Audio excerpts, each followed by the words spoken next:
The humanitarian consequences of the crisis there have only grown worse, primarily because of the Assad regime's continuing brutality. The regime has launched chemical weapons attacks on civilians. It has dropped barrel bombs on residential housing, on schools, and on hospitals.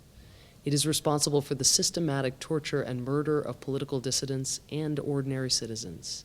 Hello, my name is Samantha Power, and I am the United States Ambassador to the United Nations and a member of President Obama's cabinet.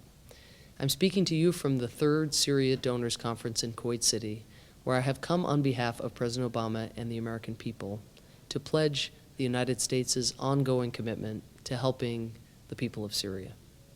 This month is the 4th anniversary of the terrible conflict in your country. The humanitarian consequences of the crisis there have only grown worse, primarily because of the Assad regime's continuing brutality. The regime has launched chemical weapons attacks on civilians. It has dropped barrel bombs on residential housing, on schools, and on hospitals.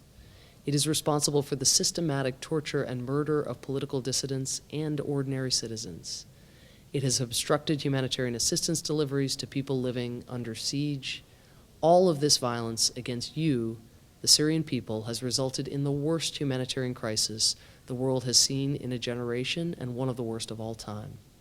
At this year's conference in Kuwait, America has pledged more than $500 million to assist those inside Syria, refugees outside the country, as well as communities hosting refugees in the neighboring countries.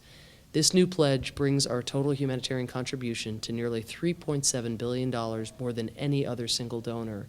And our pledge comes in addition to the direct assistance we are providing the moderate opposition who continue to defend the Syrian people against the regime as well as against Daesh's terrorist attacks. But I know, and President Obama knows, that no amount of assistance can end the fighting in Syria. Only an inclusive transitional government, one based on the Geneva Principles, and one that reflects the democratic aspirations of the Syrian people instead of the self-preserving and inhumane tactics of Bashar al-Assad, can ever bring the sustainable peace that the Syrians deserve and for which you have sacrificed so much. And as President Obama and Secretary Kerry have so often said, there is no place for Assad in Syria's future. Part of achieving a lasting peace will be finding a way to hold accountable those individuals responsible for committing atrocities against the Syrian people. The United States is actively supporting the collection and preservation of evidence of atrocities so that justice can prevail and the perpetrators of these horrors will be punished. The conflict in Syria can only be resolved through a political solution, and I want you to know that America will never give up on working with the international community to achieve one. As we seek a political solution, America will continue to lead the international community in providing the food, water, shelter, and medical assistance that you, the Syrian people, desperately need.